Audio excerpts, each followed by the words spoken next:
Hey folks, my name is Matt and I'm a tour guide with the New York State Office of General Services. In fact, you may have taken a tour with me in the past of the New York State Capitol, Empire State Plaza, or even the Executive Mansion. Today I'd like to welcome you to our brand new series, Virtual Visit. While everyone is practicing social distancing, including us tour guides, it doesn't mean we have to stop talking about the amazing art, architecture, and history that we cover on our tours. One of our most popular tours is that of the New York State Capitol building. Today's tour isn't so much about the architecture of the building as it is about what goes on inside the walls of the Capitol. Civics.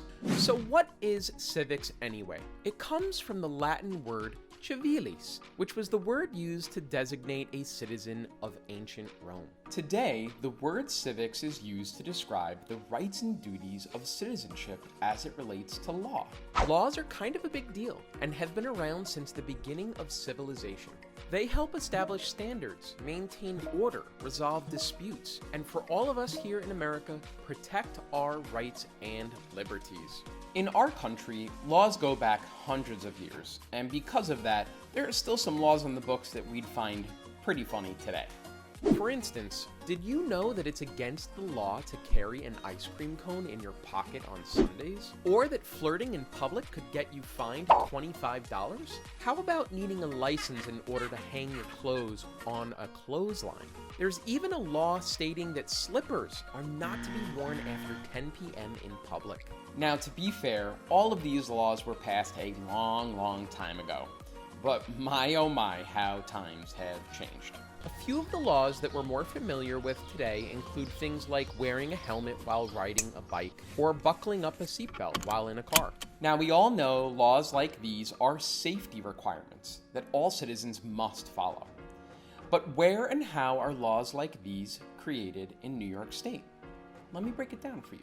There are two levels of government in the United States: the United States federal government and state government. Both levels of government are divided into a system of checks and balances, known as the three branches of government. They are the legislative branch, the executive branch, and the judicial branch. The legislative branch is the lawmaking branch of New York State government and consists of the New York State Senate and the New York State Assembly. The executive branch is headed by the governor of New York, who has the power to veto and approve laws voted on by the legislative branch. And the judicial branch interprets the laws that are passed by the legislature and signed into law by the governor. The Senate consists of 63 members, and the Assembly 150 members, and meet in separate and distinct chambers within the Capitol building. Together, these two houses are referred to as the New York State Legislature. Members of both houses are in session from January to June each year. During that time, these members report to their respective chambers to work on legislation, which includes debating and voting on bills that could eventually become laws. This process is known as the legislative session. All three branches are involved in some way when it comes to the laws of New York State. So how does an idea become a law? Well, it begins with something called a bill, which is simply an idea or a proposal for a law. Did you know that an estimated 10,000 bills are proposed each year in New York State? But only about 1,000 of those bills become law.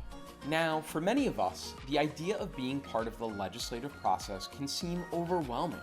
With an estimated 10,000 bills proposed each year, we can't expect the lawmakers to come up with them all on their own, right? Believe it or not, many bills come from folks just like us, who have an idea that we believe could make the lives of all New Yorkers that much better. Other laws are symbolic, like our state bird, the eastern bluebird, or the state flower, which just happens to be the rose. So let's step through the process of how an idea becomes a law, starting with a real-life example. A fourth grade class from Western New York was learning about the legislative process and decided to get involved. They wanted a law making the apple muffin the official state muffin. Their first step was to reach out to the legislature with the idea and find a lawmaker to sponsor the bill, meaning that the idea gets drafted and introduced to the legislative body. Once it's been introduced, the proposed bill is handed over to an appropriate committee for review. Now, this could take a while, But eventually, this committee will decide whether or not to approve the bill and place it on something called the daily calendar. Now, this is where things get really interesting, because the daily calendar sets a date for legislative action. Now, because the proposed apple muffin was introduced by an assembly member, it begins its journey in the assembly chamber, where a good deal of discussion and debate takes place. However, if all goes well, a vote will follow. In order for the bill to pass, more than half of all members in each house must vote yes. In the assembly, more than half of the members vote yes. The apple muffin bill is now approved in one house and moves along to the Senate for a vote. All the bill needs now is for half of the 63 senators to vote yes, which they do, bringing our apple muffin bill to the final step, the governor's desk. The governor has 10 days to either sign the bill into law or to veto the bill. The word veto means forbid in Latin, but for us it means the governor has simply rejected the proposed legislation. If a bill does get vetoed, it's returned to the House that first passed it, along with the reason why it was rejected. However, a vetoed bill can still become law if 2/3 of the members of each House vote to override the governor's veto. In the case of the apple muffin bill, none of that was necessary. It was passed unanimously by both houses of the legislature and was signed into law by the governor, making the apple muffin the official state muffin of New York. Well, there you have it. A quick introduction to the civics of New York State government. My name is Matt, and I hope you'll join us for our next installment of Virtual Visit.